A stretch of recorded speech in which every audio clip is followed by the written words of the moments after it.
الرجيم الحمد لله رب العالمين والصلاة والسلام على سيد الأنبياء والمرسلين أما بعد فأعوذ بالله من الشيطان الرجيم بسم الله الرحمن الرحيم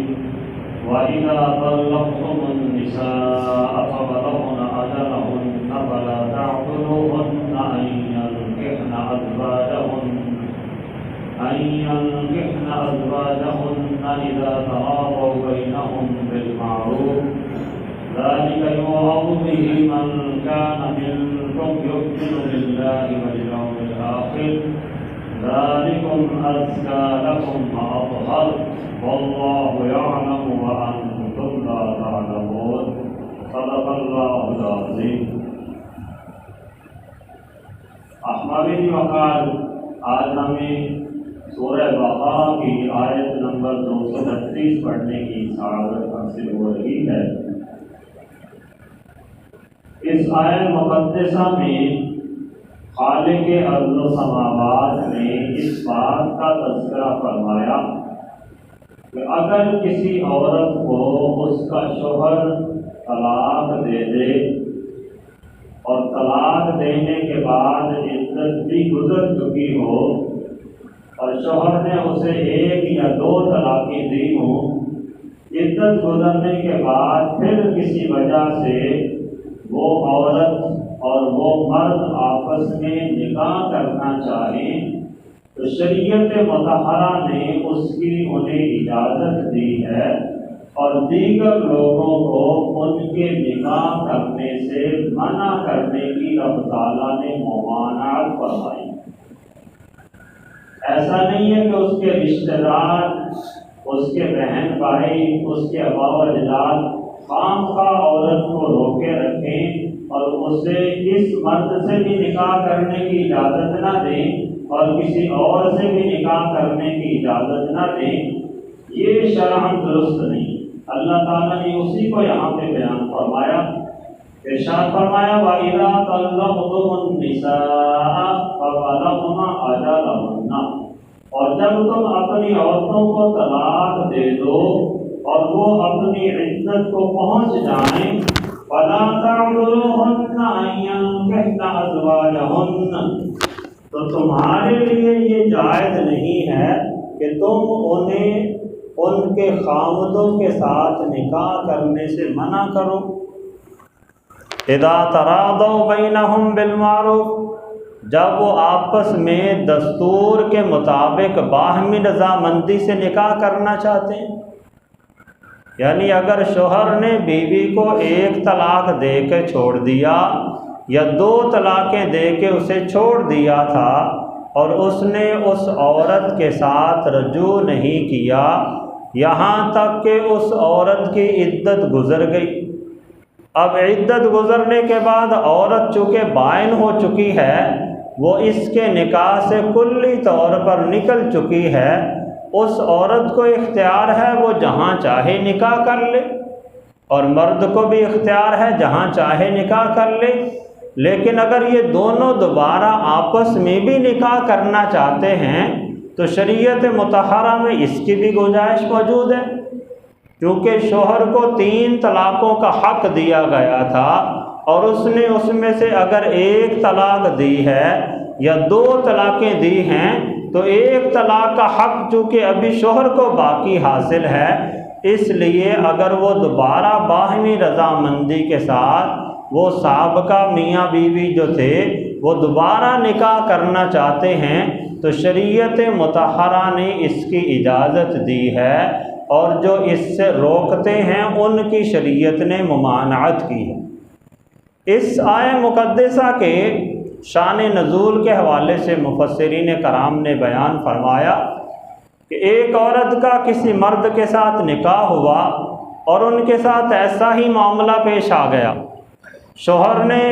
اپنی بیوی کو طلاق دے دی، طلاق دینے کے بعد عدت گزر گئی اور کچھ عرصہ کے بعد اس شوہر کے دل میں پھر اس عورت کے بارے میں میلان پیدا ہوا اور عورت کی بھی اس کی طرف خواہش پیدا ہوئی. دونوں نے باہمی رضامندی کے ساتھ نکاح کرنے کا ارادہ کیا لیکن جو عورت کے گھر والے تھے، اس کے جو بھائی تھے، وہ اس نکاح کے اندر رکاوٹ کا سبب بننے لگے۔ انہوں نے اپنی بہن کو منع کرنا شروع کیا اور نکاح کرنے کی اجازت نہ دی، تو رب تعالیٰ نے اس موقع پر یہ آیہ مقدسہ نازل فرمائی اور ارشاد فرما دیا کہ وَإِذَا طَلَّقْتُمُ النِّسَاءَ فَبَلَغْنَ أَجَلَهُنَّ، اور جب تم اپنی عورتوں کو طلاق دے دو اور وہ اپنی عدت پوری کر چکیں، فَلَا تَعْضُلُوهُنَّ أَن يَنكِحْنَ أَزْوَاجَهُنَّ، تو تم انہیں دوبارہ اپنے انہی شوہروں کے ساتھ نکاح کرنے سے منع نہ کرو، لیکن شرط یہ بیان فرمائی اِذَا تَرَاضَوْا بَيْنَهُمْ بِالْمَعْرُوفِ، جب وہ دستور کے مطابق آپس میں رضامندی کرنا چاہتے ہیں۔ اگر آپ کو خطرہ ہے، کامل یقین ہے کہ یہ صرف محض دنیا کی خاطر یا دیگر کچھ معاملات کی وجہ سے دوبارہ نکاح کرنا چاہتے ہیں، ان کی نیت کے اندر فتور ہے، یہ باہمی رضامندی نہیں کرنا چاہتے، پھر تو جو عورت کے ولی ہیں وہ اسے منع کر سکتے ہیں۔ لیکن اگر ایسی کنڈیشن نہیں ہے، خام خواہی عورت کے اولیاء اسے منع کرنا چاہیں، تو شریعت مطہرہ نے اس کی اجازت انہیں نہیں دی، بلکہ عورت کو یہ اختیار دیا ہے کہ وہ عاقلہ بالغہ ہے اور وہ خود اپنی مرضی کے ساتھ کسی کے ساتھ بھی نکاح کرنا چاہتی ہے، تو شریعت مطہرہ نے انہیں اس کی اجازت عنایت فرمائی ہے۔ پھر آگے ارشاد فرمایا ذَلِكَ يُوعَظُ بِهِ مَنْ كَانَ مِنْكُمْ يُؤْمِنُ بِاللَّهِ وَالْيَوْمِ الْآخِرِ، اس حکم کے ساتھ اللہ تعالیٰ ہر اس شخص کو نصیحت فرماتا ہے، یا اس حکم کے ذریعے ہر اس بندے کو نصیحت کی جاتی ہے، مَنْ كَانَ مِنْكُمْ يُؤْمِنُ بِاللَّهِ وَالْيَوْمِ الْآخِرِ، جو بندہ تم میں سے اللہ تعالیٰ پر اور آخرت کے دن پر ایمان رکھتا ہے، یعنی جس بندے کا ایمان کامل ہے وہ اللہ پر بھی ایمان رکھتا ہے، آخرت پر بھی ایمان رکھتا ہے، تو ایسے بندے کے لیے یہ شرعاً جائز نہیں ہے کہ وہ اپنی بہن کو، اپنی بیٹی کو یا دیگر جتنے بھی رشتہ دار ہیں انہیں نکاح کرنے سے روکے۔ شریعت مطہرہ نے اس کی انہیں اجازت نہیں دی۔ پھر آگے ارشاد فرمایا ذالکم ازکی لکم واطہر، فرمایا یہ کام تمہارے لیے زیادہ ستھرا اور زیادہ پاکیزہ ہے کہ عورت کو اگر طلاق ہو گئی، عدت گزر چکی ہے، لیکن وہ دوبارہ نکاح کرنا چاہتی ہے، اسی مرد سے کرنا چاہتی ہے، تو اگر ابھی طلاق کے اندر گنجائش ہے تو تم اسے روک نہیں سکتے۔ اگر وہ کسی اور کے ساتھ نکاح کرنا چاہتی ہے تو ایسی صورت میں بھی عورت کو شریعت نے اختیار دیا ہے، کسی بھی بندے کے لیے یہ جائز نہیں کہ وہ اسے روکے، بلکہ ان کا نہ روکنا اور عورت کو شوہر کے ساتھ یا دیگر کسی مرد کے ساتھ نکاح کرنے کی اجازت دے دینا، شریعت نے اس کے متعلق فرمایا ذالکم ازکی لکم واطہر، یہ حکم تمہارے لیے زیادہ ستھرا اور زیادہ پاکیزہ ہے، بجائے اس کے کہ آپ اس عورت کو روکے رکھیں اور وہ خدا نہ خواستہ کہیں ایسا نہ ہو کہ اپنے نفس پہ کنٹرول نہ کر سکے اور وہ گناہ کے ارتکاب کی طرف چلی جائے، تو ایسی صورت میں وہ عورت بھی گناہ گار ہوگی اور تم تمام جتنے بھی اس کے نکاح کے اندر ممانعت کرنے والے ہو، رکاوٹ کرنے والے ہو، وہ تمام کے تمام گناہ گار ہوں گے۔ اس لیے فرمایا تم اسے نکاح کی اجازت دے دو، وہ نکاح کر لے گی، تو اس کے اندر فرمایا تمہارے لیے بھی طہارت ہے اور اس عورت کے لیے اور اس مرد کے لیے بھی زیادہ طہارت ہے۔ پھر آگے ارشاد فرمایا واللہ یعلم وانتم لا تعلمون، اللہ جانتا ہے تم نہیں جانتے، یعنی تم اس میں اپنی قیاس آرائیاں کرنا شروع کر دو کہ نہیں یہ ان کے لیے درست نہیں ہے، یہ دوبارہ سے پھر لڑائی جھگڑے میں پڑیں گے، اس طرح کی فرمایا تم اپنی قیاس آرائیاں اور اپنے علم کے مطابق فیصلے کرنے چھوڑ دو، شریعت نے جو فیصلہ فرمایا ہے، شریعت نے جو انہیں اجازت دی ہے اور انہیں حق عطا کیا ہے، ان کے حق کو چھیننے کی تمہیں اجازت نہیں ہے، بلکہ تم اللہ کی رضا پہ راضی رہو، اللہ کے احکامات کو سمجھ کر اس کے مطابق عمل کرو۔ وجہ یہ ہے کہ واللہ یعلم وانتم لا تعلمون، اللہ جانتا ہے کہ کس چیز کے اندر زیادہ بہتری ہے، تم لوگ نہیں جانتے۔ بلکہ رب تعالیٰ نے تو قرآن کریم میں یہ حکم ارشاد فرمایا کہ اگر کوئی بے نکاح عورت ہے یا مرد ہے یا لونڈی ہے یا غلام ہے تو تم حتی الامکان اس کے نکاح کرانے کی کوشش کرو تاکہ وہ پاک دامن رہیں، شرم و حیا کا پیکر بن کے رہیں، شریعت مطہرہ کے مطابق اپنی زندگی گزار سکیں، چہ جائے کہ تم ان کے نکاح کے اندر رکاوٹ کا سبب بننے لگ جاؤ۔ قرآن کریم میں اللہ جل شانہ نے اسے سورۃ النور کے اندر بیان فرمایا، ارشاد فرمایا وَأَنكِحُوا الْأَيَامَ مِنكُمْ وَالصَّالِحِينَ مِنْ عِبَادِكُمْ وَإِمَائِكُمْ إِن يَكُونُوا فُقَرَاءَ يُغْنِهِمُ اللَّهُ مِنْ فَضْلِهِ، ارشاد فرمایا اور تم اپنے بے نکاح آزاد مردوں اور آزاد عورتوں کا نکاح کرا دو اور اپنے نیک غلاموں اور باندیوں کا نکاح کرا دو۔ ان یکونوا فقراء یغنیہم اللہ من فضلہ، اگر وہ خدا نخواستہ فقراء بھی ہوں، فقیر بھی ہوں، جب تم ان کا نکاح کرا دو گے تو نکاح کی برکت سے فرمایا یغنیہم اللہ من فضلہ، اللہ تعالیٰ اپنے فضل کے ساتھ انہیں غنی فرما دے گا، انہیں مالدار فرما دے گا۔ تو یہاں پہ فقہا نے یہ بیان فرمایا کہ کسی بندے کو غریب سمجھ کر اس کا نکاح نہ کرنا، یہ کہنا کہ جی یہ تو بیوی بچوں کا خرچ ہی پورا نہیں کر سکتا اس وجہ سے اس کا نکاح نہ کرنا،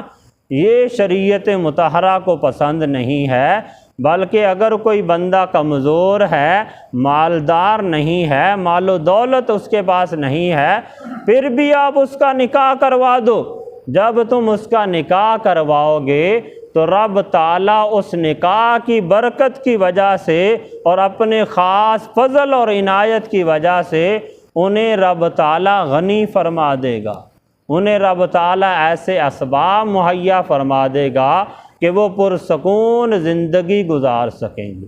لیکن افسوس یہ کہ آج کل ہمارے معاشرے میں ایسا ہے کہ ہم میں سے ہر بندہ سوچتا ہے کہ جی ابھی تو بچہ کمانے کے قابل ہی نہیں ہوا، ابھی تو یہ کچھ کر ہی نہیں سکتا۔ دونوں فریقوں کی طرف سے ایسے معاملات ہوتے ہیں،